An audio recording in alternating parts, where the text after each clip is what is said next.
Olá, começamos mais um Pode Falar Criança, o podcast da Coordenadoria da Infância e Juventude do Tribunal de Justiça do Mato Grosso do Sul. O tempo meio seco, a voz meio embargada, escorregando, mas é assim, a gente tem que continuar trabalhando. Eu sou Diógenes Ferracini Duarte, faço questão de dizer esse nome porque uma das minhas entrevistadas de hoje, uma das pessoas entrevistadas de hoje, é a doutora Anne Carine Sanches Trevisan Duarte, da DPCA, aqui de Campo Grande, Mato Grosso do Sul. E também hoje eu trago o investigador de cybercrimes, olha que chique, hoje o tema é incrível, Jefferson Maidana. Sejam bem-vindos, é sempre um prazer poder recebê-los aqui no nosso podcast. Já já a gente vai conversar um pouquinho e aí vocês vão poder se apresentar. Mas está tudo bem? Tudo ótimo, e você? Bem, graças a Deus. E você, Jefferson? Tudo tranquilo. Então tá jóia. Ele, inclusive, ele já se apresentou como Maidana, né? Então acho que Jefferson, Maidana, esses codinomes policiais, né? Eu estou fazendo, assim, com uma certa jocosidade no começo, mas o tema hoje é muito sério, muito importante, e a gente vai baixar um pouquinho a bola para falar sobre algo muito grave da sociedade. Inclusive, hoje nós começamos aqui a conversar sobre essa questão das próprias crianças que você tem em casa, que eu tenho em casa, que tem um acesso muito fácil a essa telinha que está até aqui, para a gente poder entender o que está acontecendo.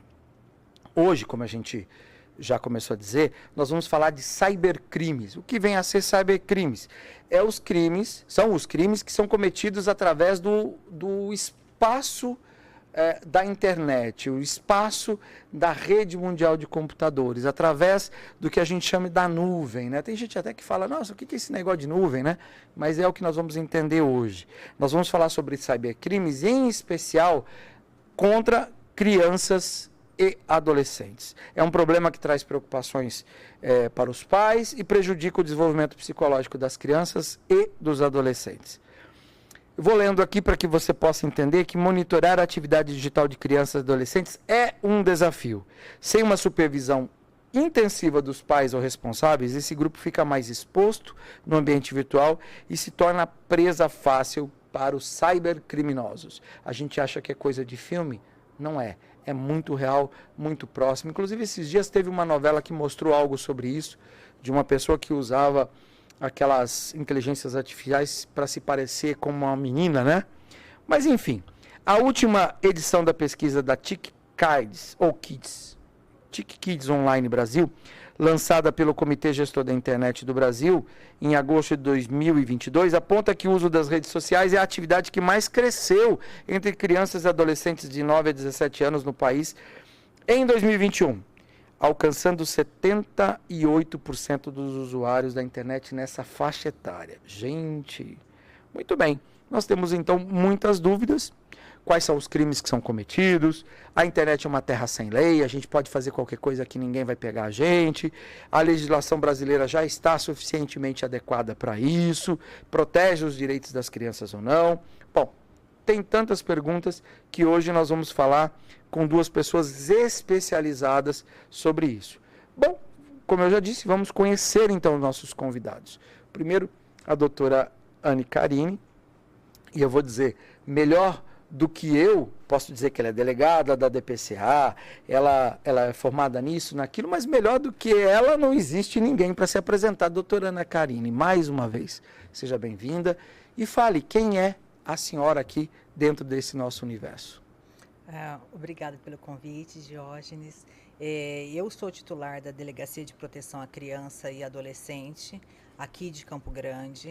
Estou titular dela há 2 anos e no decorrer dos trabalhos policiais nós fomos vendo a necessidade de se aperfeiçoar nos crimes cibernéticos. Entendi. Tanto é que nós fizemos uma pós-graduação em cybercrimes, exatamente para conseguir fazer melhores investigações e ter resolutividade realmente.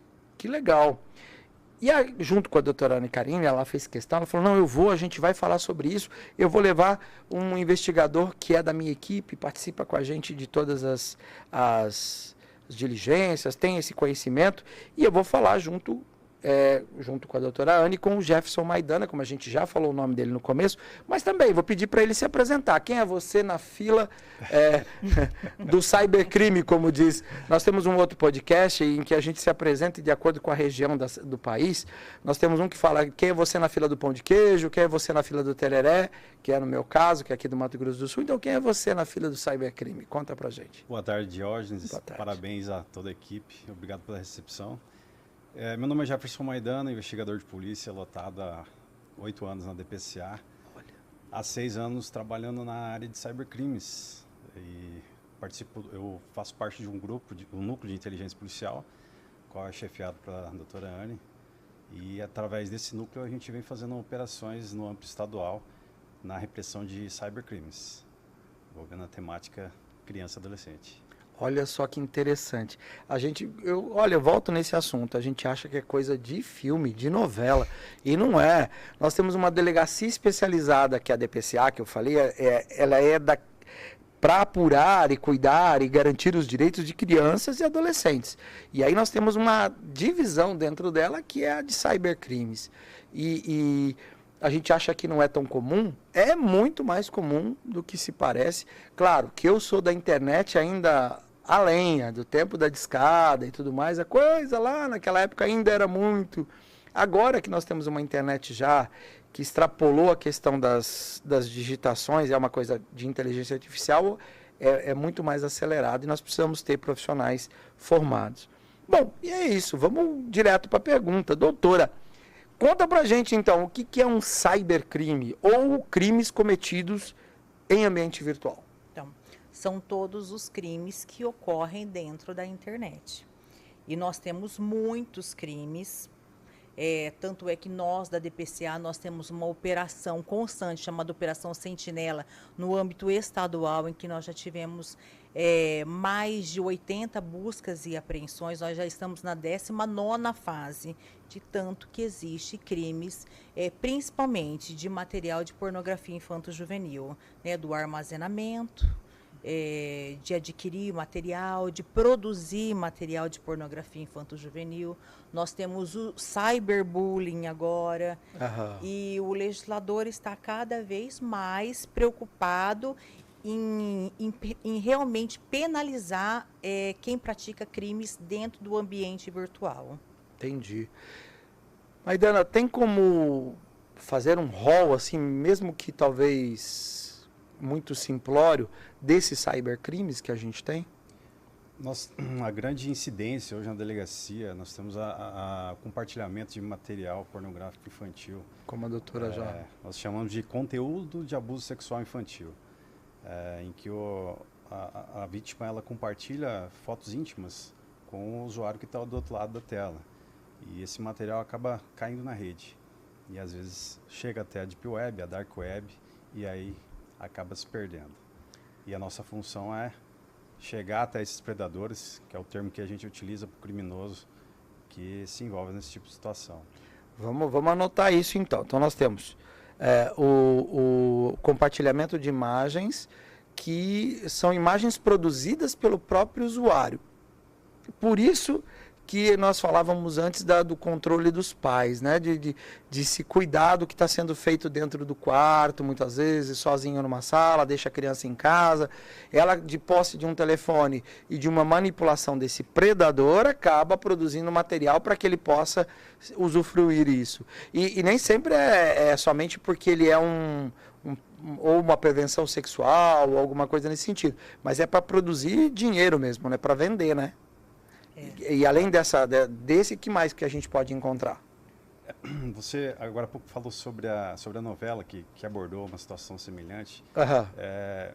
A gente chama de deepfake, em que o predador ele simula uma imagem, afeta a criança que está do outro lado, e para ganhar confiança e assim obter a vantagem, que muitas vezes é o compartilhamento do material íntimo dessa criança, dessa vítima ou do adolescente, ou de algum tipo de vantagem indevida, seja financeira, seja para compartilhar esse material com outros usuários, vender em grupos. Então, eles utilizam dessas técnicas para obter essa vantagem da pessoa que está do outro lado. Conseguir a confiança, né, da criança e do adolescente que está do outro lado. Para entender, o pessoal que está em casa assistindo, ouvindo, o deepfake é um rosto falso, vamos colocar assim. Isso. E aí ele simula a voz, simula a feição da pessoa e acaba ganhando a confiança do outro para que ele produza material. Às vezes ele faz de conta que é uma menininha. Olha, eu sou também, eu tô assim, manda assim para mim. Aí a pessoa acaba enviando a foto, né? Nós temos um exemplo que foi esse que aconteceu na novela, né? De que um homem se passava por uma menina. Uhum. Esse é um termo que a gente fala que é o grooming. E ele conseguiu a confiança daquela adolescente para que ela compartilhasse fotos com ele. Então, assim, esse predador... ele quer fazer essa relação de confiança mesmo para explorar de alguma forma a criança, seja normalmente com conteúdo sexual. Entendi. Então a gente vai construindo aqui um fluxograma desse trabalho, né? A pessoa primeiro consegue o contato de alguém que ela possa manipular, ela simula uma pessoa que gera confiança. E essa pessoa começa a produzir material que vai abastecer esse predador para colocar, como nós colocamos, Deep Web ou Dark Web. E o que vem a ser Deep Web ou Dark Web? Quem pode explicar para mim? Bom, tecnicamente, de uma forma geral, a Deep Web, vamos imaginar um iceberg. Ok. A ponta do iceberg ela é visível para todo mundo que está navegando. Então a gente chama de Surface Web. Então tudo que está acessível, sites de notícia, de receita, receita de cozinha, a gente consegue... O próprio site do TJ, onde está... Bom você ter falado do site do TJ. O site do TJ está visível para todo mundo, então ele está na Surface Web. Logo abaixo desse oceano, na linha do oceano, nós temos a Deep Web. Então ali navega o conteúdo que ele não está acessível para todo usuário, ele não está visível para todo usuário. Por quê? Porque ele precisa de uma proteção, ele precisa de um login, uma senha para o usuário conseguir acesso. Que é o caso da nossa intranet. Exatamente. Isso. Então a nossa intranet seria uma Deep Web. De forma análoga seria isso aí. Exatamente. Sim. Então você precisa de um usuário e senha e eu consigo acessar o site do TJ e consultar um processo lá, por exemplo. Certo. Essa conexão que a gente estabeleceu no site, ela é passível de ser monitorada, de ser rastreada. Então a gente está no âmbito da Deep Web. Lá mais no fundo nós temos a Dark Web, em que o objetivo realmente é o anonimato. Então o predador, às vezes, ele se utiliza de determinados tipos de software para conseguir esse anonimato e compartilhar determinado tipo de material, de conteúdo, e não ser rastreado. Olha, eu vou falar para vocês que uma vez eu tentei, falei, que legal, vamos ver o que é essa Dark Web. E eu segui uns passos e aí no meio do caminho eu parei, porque eu falei, Deus o livre, o que vai acontecer da minha vida se eu conseguir entrar nesse negócio? Eles acabam sequestrando o computador, sequestrando o material que você tem dentro, porque você não sabe quem está ali, né? Exato. E sempre se você está escondido, é o que minha mãe sempre diz, se está no escuro e está escondido e não pode mostrar para os outros, está errado, não é? Mamãe sempre fala. Então se é Dark Web porque está escondido, é porque não está certo. Então é complicado. Só frisando que nem tudo que está lá é ilegal, tá? Da Dark. Sim. Mas grande parte do conteúdo é sim de forma ilícita, muito utilizada para os predadores sexuais aí, para compartilhamento de material pornográfico infantil. Sim. E hoje a legislação brasileira, ela está adequada já para combater esses crimes ou ainda está em processo de evolução? A senhora falou algo sobre isso? Sim, agora nesse ano início de janeiro de 2024, houve uma nova lei, entrou em vigor uma nova lei que ela penalizou o bullying e o cyberbullying, que antes não tinha uma tipificação específica. Hoje, por exemplo, o cyberbullying já tem, cuja pena é de 2 a 4 anos. Também foi considerado crimes hediondos a produção de material de pornografia infantil quando há transmissão ao vivo. Aquele que fica incentivando fazer a transmissão, a produção e transmitir ao vivo.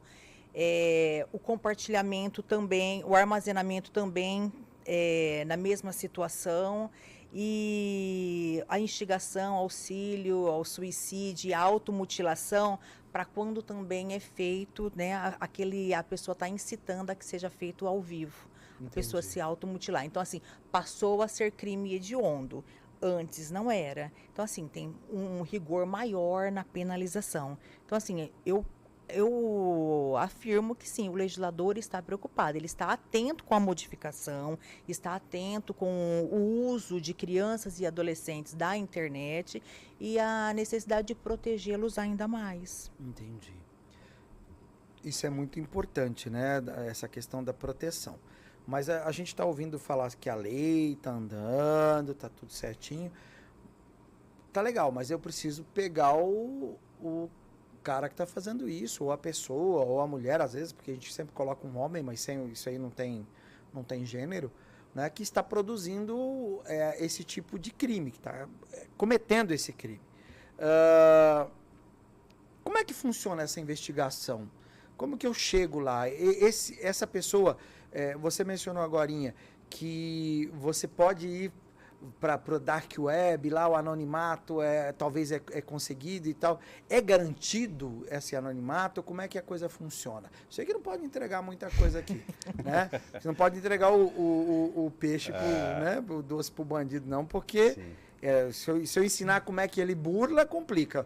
Mas como é que funciona, assim, de linhas gerais, essa investigação? Como é que começa? Eu cheguei lá e contei para você que aconteceu alguma coisa comigo, pegaram meu celular, me roubaram uma imagem, ou meus filhos, como que funciona? Bom, o anonimato ele não é absoluto na internet. Então, engana-se quem acha que não vai ser localizado. Entendi. A Polícia Civil de Mato Grosso do Sul ela tem empregado esforços na capacitação de investigadores no intuito de se especializarem na atuação de repressão desse tipo de crime. Especialmente nós da DPCA, nós temos algumas certificações internacionais que nos possibilitam atuar junto a uma coalizão de forças de segurança pelo mundo. Então, nós estamos o tempo todo compartilhando informação com outras polícias, seja aqui Polícia Federal, por exemplo, aqui no Brasil, ou as polícias de fora, da Europa, dos Estados Unidos. Uhum. Então, você falando em relação à investigação, a gente precisa muito da colaboração da vítima. Então, a vítima, à medida que ela foi alvo de um cybercrime, ela precisa tomar algumas medidas rápidas para que nós possamos também conseguir essa efetividade, essa eficiência para localizar o criminoso. Exatamente. Então, nós trabalhamos com coletas de informações digitais. Basicamente, é isso que a gente...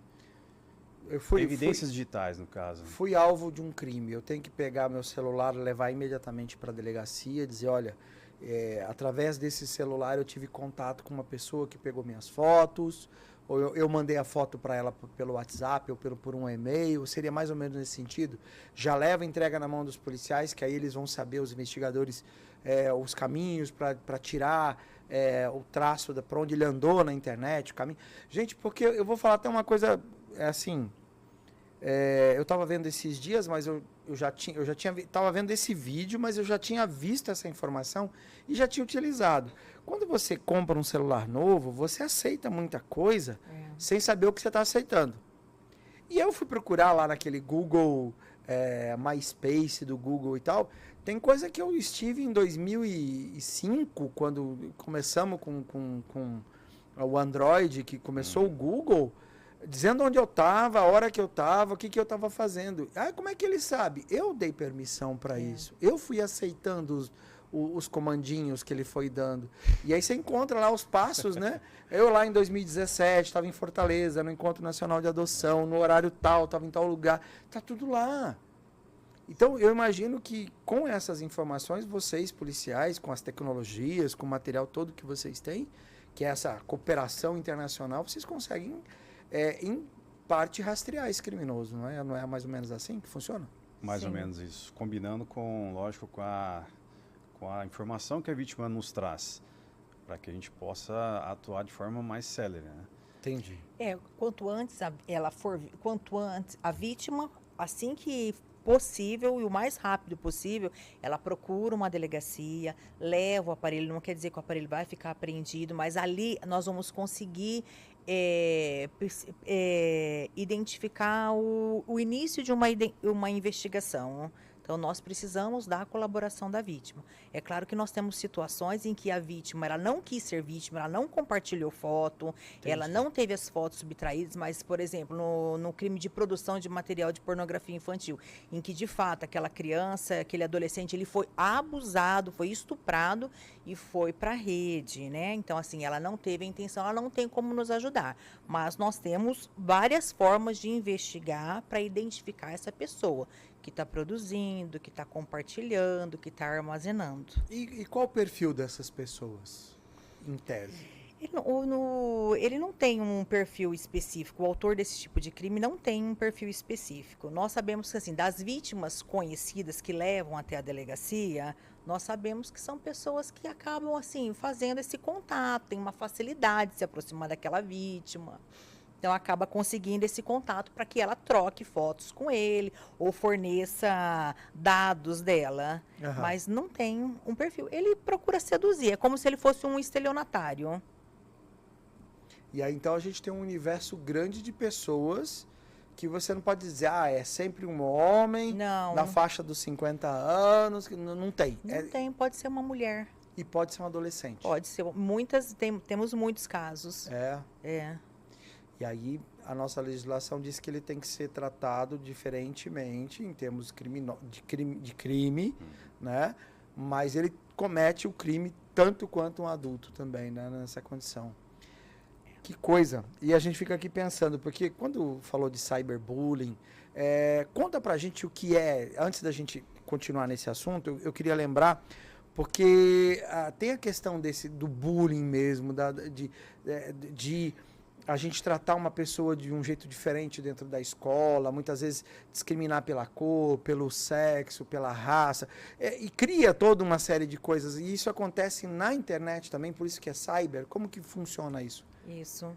Que agora é crime. Essa intimidação sistemática, né, e reiterada, com a intenção de humilhar, de trazer constrangimento àquela vítima, acontece no ambiente virtual, seja através de imagens daquela pessoa que hoje em dia ela vai sendo compartilhada um com o outro, e que não cessa nunca, ou alguma afirmação, algumas frases que trazem humilhação para aquela vítima. Postei um negócio, a pessoa vai lá e comenta de maneira que eles até, a senhora falou reiterada, mas eu lembrei de hater, que eles falam na internet.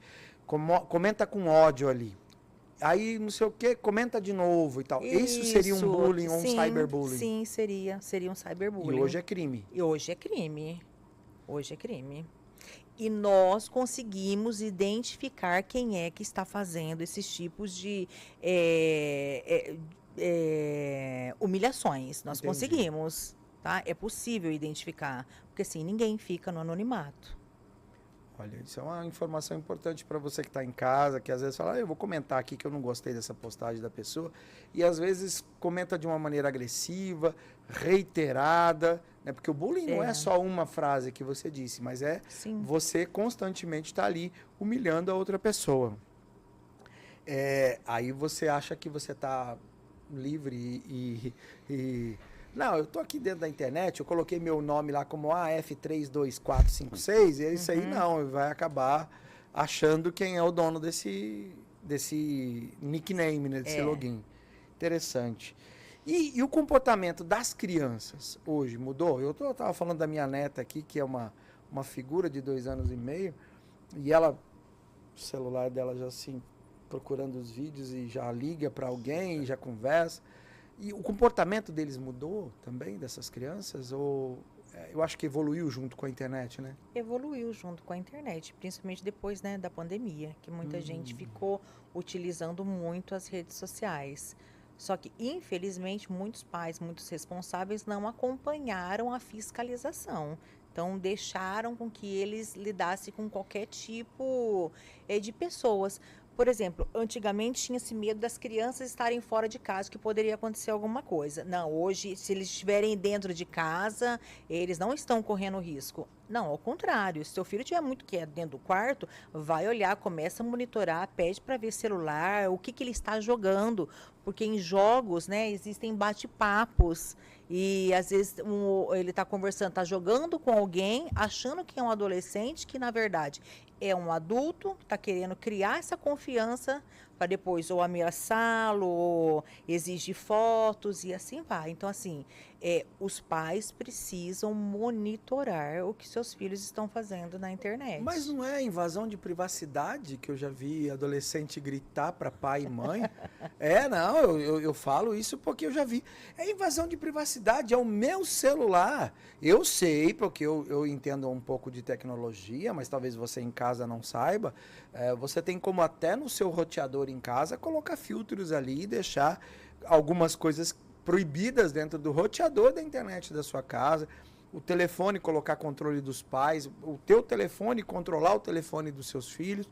Mas tem gente que fala, eu não faço isso porque eu tenho medo de invadir a privacidade. Até onde vai essa liberdade dos pais? Não tem invasão de privacidade. Você como responsável, e a própria lei diz isso, você como responsável, você tem que orientar e monitorar.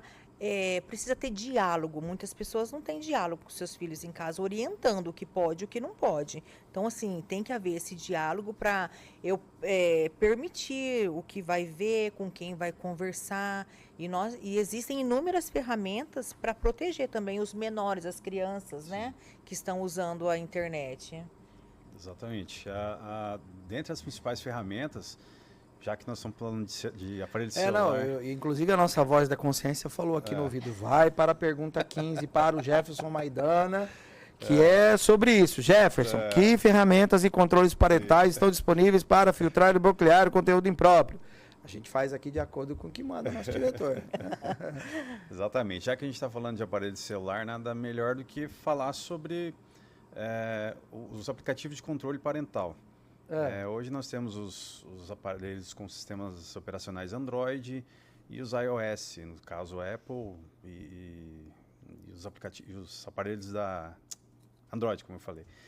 O Android, que aí a gente tem uma gama imensa de fabricantes, e iOS, que é só da Apple. São sistemas operacionais diferentes, mas que estão na maioria da casa dos brasileiros. Enfim, na Apple nós temos o Apple Screen, que é um software de controle parental, e na Google a gente tem o Google Family Link, em que os pais podem instalar esses aplicativos nos aparelhos celulares de seus filhos e daí passar a fazer o monitoramento da atividade online. Então o pai consegue saber o que seu filho está acessando, ele consegue delimitar a quantidade de tempo de tela que essa criança pode ter, ou esse adolescente. Ele consegue saber a geolocalização em tempo real dessa criança, desse adolescente. Então, são ferramentas úteis que estão disponíveis na Apple Store ou na Play Store dos aparelhos celulares hoje em dia. E aí ele instala, faz essa configuração, briga com os filhos, porque os filhos vão dizer, não, isso é invasão de privacidade, mas isso não existe. Conversa. Eles são responsáveis pela integridade daquelas crianças e adolescentes até que eles completem a idade da maioridade, sair de casa, vá ter a sua própria vida, né? Ele tem que cuidar. Eu estava vendo um filme hoje do Denzel Washington, em que ele fala, você acha que eu te cuido porque eu te amo? Essa é uma parte secundária. Eu te amar é uma coisa. Mas eu te cuido porque é minha responsabilidade te cuidar. Eu, quando me tornei pai, eu me tornei responsável por você até que você atinja a condição de ser independente. Então é muito sério isso. A gente tem que cuidar mesmo, né? Inclusive, a voz da consciência número 2 está dizendo assim, tem algum caso, né, em que vocês descuidaram, ou vocês, que eu digo, os pais descuidaram, e a criança ou adolescente foi vítima, justamente, assim, muito próximo, algo que vocês podem contar pra gente, que não vá ferir o segredo? Nós temos situações, assim, de joguinhos, por exemplo, Fortnite, o Roblox, que todo mundo acha que é bem inocente, de criança que trocava nudes com um adulto, né? E depois que os pais foram descobrir. Então, assim, infelizmente, nós temos aqui registrado na DPCA boletim de ocorrência de crianças que, assim, por pouco tempo houve um descuido, mas foi importante para que ela acabasse sendo vítima de um crime. Entendi. A grande questão dos jogos, por exemplo, que a doutora falou, Roblox é uma preocupação muito grande que a gente tem na delegacia, muita ocorrência que chega. A nossa preocupação... É que ele tem o chat, é isso? Isso. Não é só aquele robozinho que você fica Não. montando. Eu tô aqui preocupado, vocês estão falando, eu tô pensando no meu neto. Que ele joga essa estreia aí, entendeu? O Roblox ele é uma plataforma em que engloba jogos e comunidade online com interatividade. Então o usuário ele consegue jogar e ao mesmo tempo se comunicar, seguir jogador, criar o seu grupo de amigos ali e aí começa a interação. Essa interação ela começa às vezes dentro do Roblox. Estou dando um exemplo do Roblox, mas tem outras plataformas. Vários, né? E avança para o WhatsApp, para o Face, para o Instagram e aí acontecem esses graves crimes que a gente está conversando. Daí aquela comunidade que era pequenininha, daquela criança, que era só escola, o ambiente só escolar, acaba ganhando uma dimensão enorme. Daqui a pouco ela está dentro de um grupo de WhatsApp com fotos dela, que daí vai para outro grupo compartilhando foto, e assim ela caiu numa rede que está sendo divulgado, está sendo produzido, está sendo compartilhado material de pornografia infanto-juvenil. E falando em rede, me perguntaram aqui, ó, entrando na temática das fraudes, dos golpes, nós temos um crime que é o phishing. É isso? É assim que fala? Como que eles usam essa técnica do phishing, dessa pescaria, né? É uma pescaria. É uma técnica em que o predador ele se utiliza de uma ferramenta, um link que é enviado para a vítima que está do outro lado, e essa vítima inocentemente acaba clicando, acaba acessando e vai avançando, e infelizmente a consequência é o fornecimento de informações pessoais para esse criminoso. Isso funciona assim muitas vezes para nós adultos na questão de banco, né? Exato. Que manda, olha, seu cartão foi clonado, clique aqui, você não presta atenção que aquele link não tem nada a ver com o banco e acaba caindo, abrindo portas do seu computador, do seu celular para criminosos. Você né? abre a porta da sua casa para o criminoso.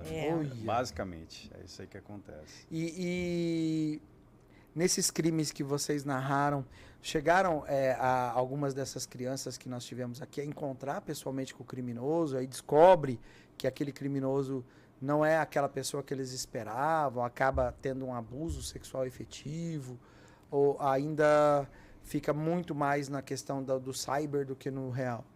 No meu tempo de DPCA, só no cyber mesmo. Só você no pegou cyber, alguma exatamente. que foi para o ambiente físico? No máximo aconteceu a produção de material e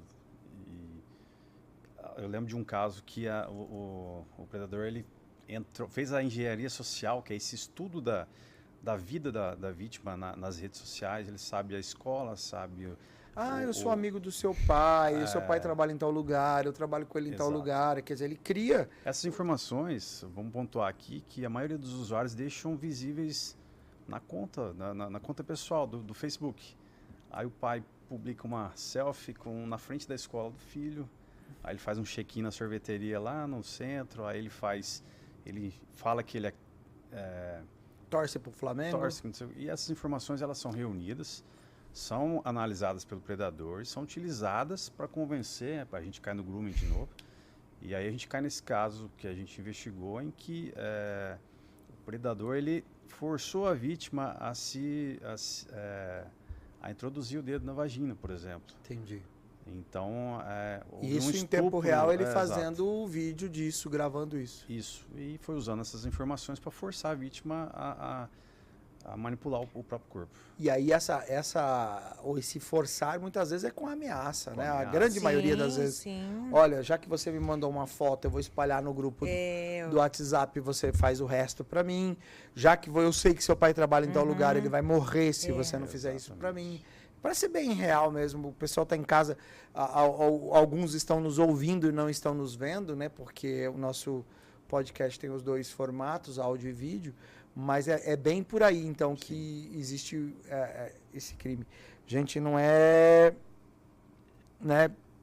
fácil. E como que a gente pode reconhecer isso? O que a gente pode dizer para os pais, para as crianças? Olha, percebam que isso está errado, isso não é bom, isso vai te causar algum mal. O que a gente pode orientar? Primeiro, sempre observar o comportamento dos filhos, né? mudanças de comportamento, mudanças de hábitos, já é algum sinal para estar atento que pode estar acontecendo alguma coisa, ainda que não seja no ambiente virtual. Esse isolamento demasiado dentro do quarto, observar o que seus filhos, com quem seu filho está conversando, tenha uma conduta ativa com eles, procure saber da vida deles, dê liberdade para que, se acontecer qualquer tipo de coisa, você vai ajudá-lo e não deixar aquela situação mais difícil ainda, apontando para ele a culpa.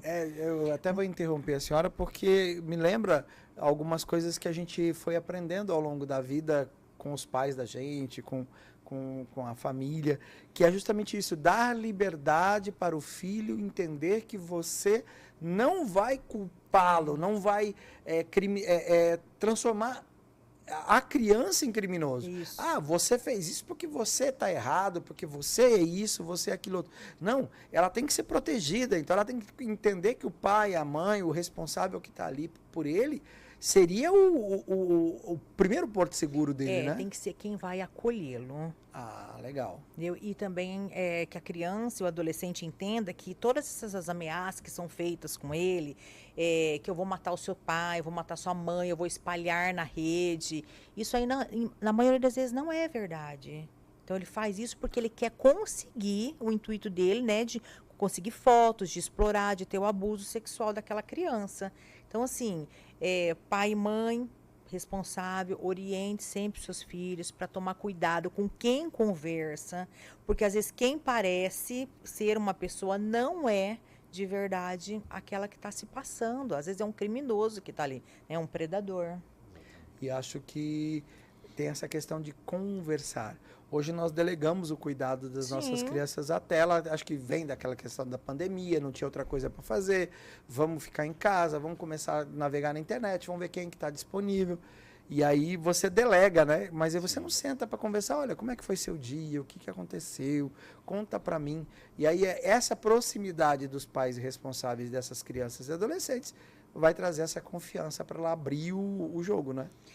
Assim, não só importante também orientá-los ao que não fazer, né? Porque, de repente, o seu filho está sendo um autor de cyberbullying. Então, prestar atenção, cuidado com determinadas atitudes que são ofensivas ao outro. De repente, ela foi vítima, né, de alguma exploração, do grooming, o adolescente começar a fazer com outros. Então, assim, tem que ter essa orientação, tem que ter esse cuidado. Dá trabalho, mas é necessário. Grooming, vocês falaram Grooming.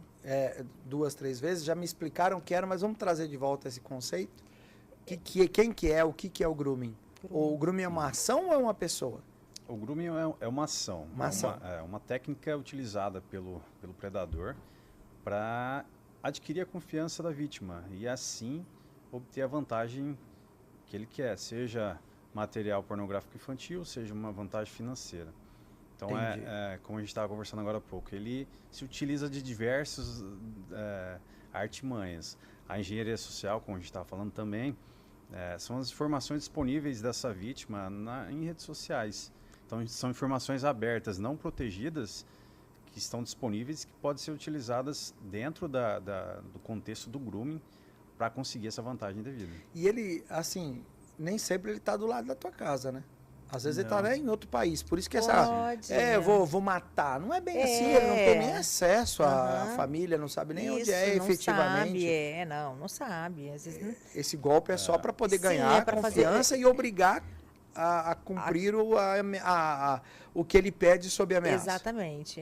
Nós tivemos mencionando um caso, né, a gente teve uma situação em que, de grooming, efetivamente, que o autor estava dentro de um presídio. E aí ele utilizou as informações disponíveis da vítima dentro da rede social, do Facebook, estava tudo aberto, de quem ela era irmã, os pais, a escola. Utilizou essas informações da vítima. Eu sei que você estuda na escola tal, você lembra, sabe a fulana? Já conversei com ela, sua amiga da sua sala tal. E aí ele começou a mandar vídeos de pessoas sendo mortas. Vou fazer isso aqui, eu sou da facção tal, vou fazer isso aqui com seu pai, com sua mãe, se você não mandar foto, material para mim. E ela começou a mandar com medo de acontecer alguma coisa com os pais. E aí depois que essas informações são enviadas, Não tem como apagar, né? É difícil porque se cai numa dark web, por exemplo, para você fazer essa remoção de conteúdo é complicado, dá trabalho. Então, tô vendo aqui, ó.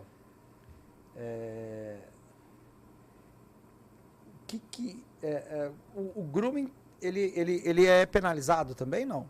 Ele é crime também ou ele entra na questão geral? Então, daí ele... Que é a técnica, né? Ele não tem uma tipificação, mas Entendi. é o que ele faz com essas informações, né? Com o que ele...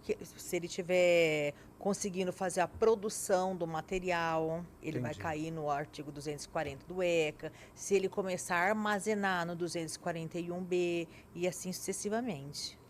Entendi. Em outros, ele vai cair em outros tipos penais. Essa conduta vai... A conduta vai levar ao crime. Isso. Entendi.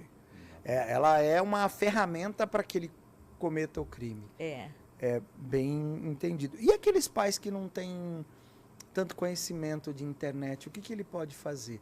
Eu não sei, meu filho comprou aquele telefone ali, ele ganhou aquele telefone de um tio ou de um padrinho, de uma madrinha, e eu nunca usei, o meu negócio é enxada, é roça. Isso é muito comum, é natural acontecer hoje. O que a gente faz nesse caso? Orientar. Não conhece tantas ferramentas da internet, mas dialogar com essa criança, com o adolescente. Explicar coisas que não estão certas, que não... Ensinar o bom costume. Ensinar aquilo. Ela não pode ficar expondo o seu corpo, né? Se alguém exigir, para tomar cuidado, que não vai acontecer. É o que eu acabei de falar agora há pouco, para não cair nas ameaças, para não divulgar, cuidado com quem bate papo. Eu acho que a vida moderna tirou da gente uma coisa que o falecido Padre Léo canta numa música que é a Taipa do Fogão. Eu não sei se vocês têm referência a isso, mas a Taipa do Fogão é aquela área na frente do fogão a lenha que é onde vai se colocar a lenha lá dentro, mas é uma área comprida que normalmente se faz, que ela é mais quentinha, e os pais traziam os filhos ali à noite para sentar, conversar, tomar um mate, comer uma pipoca, antes do jantar, às vezes, antes de tomar um banho e dormir, e sentar na taipa do fogão para conversar. Hoje nós não temos nem a taipa do fogão e muitas vezes nem nas nossas mesas o diálogo com os nossos filhos. Eu acho que esse é fundamental, Mas né? Precisamos conversar, resgatar isso para poder orientá-los, porque eles vão ter que aprender em algum lugar, eles vão aprender. Viu? Então vamos tentar com que eles aprendam com uma orientação adequada, o que pode, o que não pode fazer. É claro que assim nós não conseguimos estar o tempo todo, sermos presentes, todos os pais, né? Sim, mas tentar o máximo possível. E cuidar, né? E cada vez tendo mais conhecimento de tantos perigos que existem dentro da internet. E as escolas, os educadores, eles têm algum papel nesse projeto de cuidado que a gente está falando ou não? Sim. Fala fogo, deixa o Maidana falar um pouco. Não, nós estamos aqui num diálogo. Podem interromper-nos. Não, fica tranquilo. A educação digital, ela é necessária, é atual. Nós precisamos implementar isso nas escolas, na grade curricular. Evoluiu a grade, né? Vamos Exatamente. dizer assim. Nós fomos surpreendidos aí por uma pandemia e todo mundo ficou perdido. Houve um cisma, Exatamente, um corte. Então, a gente aprendeu a educar de forma digital da pandemia para cá, vamos dizer assim. Mas, na verdade, essa educação digital ela já começa desde cedo, dos primeiros anos de vida. E deve se prolongar nos próximos anos, para que se crie esse cuidado durante toda a vida do indivíduo. Eu acho que é mais ensinar para a vida, né? Vamos dizer. Você está ensinando que aquilo tudo acontece, é verdade, né? E a gente já abordou os crimes, já abordou as penas, e aí eu pergunto, e qual a idade ideal para a gente dar um telefone ou um acesso à internet para uma criança, já que nós estamos falando de escola? Antigamente a gente ia para a escola com 7 anos, hoje nós vamos para a escola com 3 anos e meio, 2 anos, você já está na escola. E aí? E a rede social? Eu falo da minha neta aqui, naquele vídeo que eu estava mostrando, ela estava lá com 2 anos e meio já na rede social. Claro que vendo galinha pintadinha, né? Mas... nós temos uma idade, na verdade, que você pode estar nas redes sociais, né? Ter Facebook, Instagram... Seria 18 anos. Não, é menos, né? Menos um pouquinho. Sim, é menos. Mas nós sabemos que essa idade ela não é respeitada e não acontece isso. Então, e qual seria a idade? Seriam 13 anos. 13 anos. Então, a partir dos 13 anos, não seria crime. Não seria crime de forma. Não é, não. É porque, na verdade, eu coloco crime, doutora, até para poder se cadastrar. Não é fazer o cadastro. Na hora que você vai se cadastrar, ele pergunta qual a sua idade, Sim. né? E aí, a hora que você. Aí mente. É que essas plataformas, elas. Você falou dos termos de uso, que você vai avançando. Já na instalação ali, para você instalar a rede social, ela já te orienta. Ó, é recomendável para 13 acima de 12 anos, por exemplo. Então, o pai já tem que estar ligado que abaixo disso aí não é recomendável, entendeu? Se vai instalar, que instale com as precauções que existem, com os programas que existem, para ele também monitorar, né? Exatamente. Sou pai, não sei nem procurar na internet. Posso bater na sua porta para perguntar lá? Na DPCA?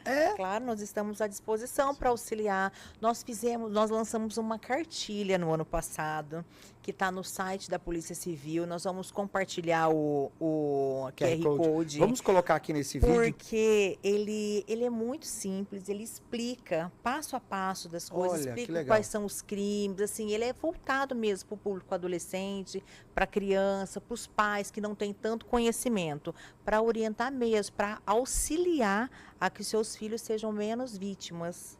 Que legal. E então eu posso bater lá, procurar saber, devo bater lá se alguma coisa acontecer comigo, com a minha família. Deve. Olha, estou desconfiado. Vocês podem ver se isso aqui é crime, se está errado, né? Eu acho que começa por aí. Eu estou desconfiado, eu não estou entendendo. Aquela conversa, aquele observar, mudou de comportamento. Chega lá e conversa com o pessoal. A gente tem que desmistificar o medo da polícia, né? Sim. A gente não pode ter medo, a gente tem que ter confiança no trabalho de vocês. Que é um trabalho que às vezes a gente para pensar, eles estão lá só para prender bandido, que é aquele bandido da rua que eles vão então. Não, pensa o universo de crimes que a gente tem vivido hoje em dia, né? Que coisa. E aí, falando desse universo, ficou alguma coisa, assim, nesse momento que nós estamos vivendo aqui, que vocês gostariam de falar, de acrescentar, de dizer, olha, isso aqui a gente não tocou no assunto, nas perguntas que vocês, nas 132 perguntas que eles fizeram aqui, né? Olha só o tanto de pergunta. Tem alguma que vocês gostariam de colocar pra gente? Esse assunto é importante. Algo que a gente possa acrescentar? Eu acho que nós já abordamos assim de forma geral, né? Geral todos os assuntos. Lembrar bastante que um assunto que é mais acessível, né? Que é o crime de cyberbullying, que acontece muito. Muitas pessoas são vítimas, né? Muitas crianças e adolescentes e que acabam, infelizmente, às vezes levando algumas ao suicídio. Então, para quem acha que é uma brincadeira, não é brincadeira. É crime, né? E se for o adolescente que estiver praticando, ele está praticando um ato infracional, ele vai ser responsabilizado sim, ainda que ele seja menor de 18 anos. Então, assim, para que os pais orientem seus filhos a respeitar, né, o próximo, tomar cuidado com determinadas atitudes. E que os pais, tendo algum tipo de dúvida, mesmo que não seja relacionado com crime cibernético, a DPCA está à disposição. Isso que Nosso eu ia perguntar. endereço é na rua 25 de dezembro, 474, bem próximo ao fórum, ali na Rua da Paz. Nós temos uma equipe que é capacitada, especializada para atender todos os tipos de crime contra criança e adolescente. Sejam os crimes que ocorrem no ambiente virtual, sejam os crimes que acontecem pessoalmente, dentro do ambiente doméstico ou escola, enfim. Que fique essa informação. Você deve procurar a DPCA, né? Ali na rua 25, próximo da Rua da Paz, bem naquele biquinho de ter aquele cruzamento. É muito importante isso. E você, meu amigo Maidana? Já me chamam de um amigo. Tem que ficar amigo. Somos amigos, sim. A gente está sempre à disposição. Acho que a dica que fica mais uma vez, o diálogo, sempre, em todas as ocasiões, sempre voltando para a educação digital. A gente tem que começar a se preocupar com a educação digital, em casa, nas escolas, orientar os filhos, orientar os alunos, não só colocar aquela plataforma ali tá aqui, você tem que fazer a aula aqui, sua prova é aqui. Não, eu preciso orientar meu aluno a como acessar as medidas de segurança. Em caso, eu preciso orientar meus filhos a não acessarem determinados tipos de conteúdo. Então, hoje vai muito do diálogo, desde cedo, desde os primeiros anos de vida, como a gente já comentou por aqui. Então, a minha dica, a minha palavra é educação digital, segurança digital, desde os primeiros anos de vida. Fica a dica. Eu quero agradecer mais uma vez a presença de vocês. Nosso papo aqui é curtinho, para que possa dar aquele gosto de eu quero mais. Vou trazer a doutora Anne de novo, ela já veio aqui uma vez. Essa é a segunda vez que ela está com a gente. E que vocês possam ficar realmente à vontade, vocês dois sempre. Tem um assunto que eu gostaria de falar com vocês. Vem até o Poder Judiciário, sente, converse com a gente vai usar esse espaço para divulgar cada vez mais, em especial o cuidado à primeira infância. Essa molecadinha de 0 a 6 anos, que está vivendo um universo virtual, que nós falamos de 13 anos, mas eles estão vivendo esse universo virtual muito cedo. E aí nós temos realmente problemas gravíssimos acontecendo e vocês estão na linha de frente brigando por isso. Muito obrigado mais uma vez. Se a senhora quiser deixar alguma palavra para o pessoal que está em casa. Eu sei que a senhora já fez o discurso praticamente de encerramento, mas agora para dizer tchau. Tá, eu agradeço imensamente o convite. Eu vou estar sempre à disposição para falar sobre qualquer tema que seja relacionado a gente proteger as nossas crianças, nossos adolescentes. E agradecer e falar que a DPCA está à disposição e eu e minha equipe, nós estamos à disposição de toda a população. Qualquer dia nós vamos lá gravar lá dentro. Será um prazer. Imagina, mostrar a delegacia, que legal, mostrar umas imagens. Aliás, inclusive, editor, se você conseguir gravar umas imagens e a gente colocar durante o podcast, mostrando as salas assim por alto, não pode mostrar os segredos dos computadores israelenses que eles têm lá, né? Você, meu amigo Maidana, por favor. Só agradecer você, Jorge, e sua equipe. A iniciativa é linda que vocês estão tendo aqui, de trazer esse assunto para a comunidade. Esse assunto precisa ser explanado, precisa ser difundido. E nós, na delegacia, a gente está à disposição. No dia que vocês precisarem nos visitar, ou se a comunidade quiser também chegar, eu tenho dúvida nisso, naquilo, eu preciso de ajuda, a gente está à disposição. A gente está aqui para ajudar. Nós vamos marcar com o Tribunal de Justiça, vamos fazer uma live. Vamos. Lá da delegacia. Que tal? Legal, vamos sim. Falando sobre isso e chamando a comunidade. Vamos. Sim. Muito bem. Talvez Parabéns. Antes até de que saia esse podcast no ar.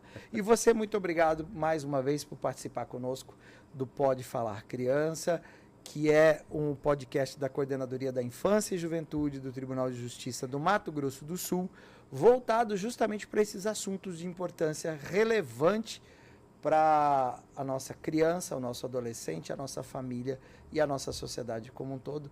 Até o próximo episódio.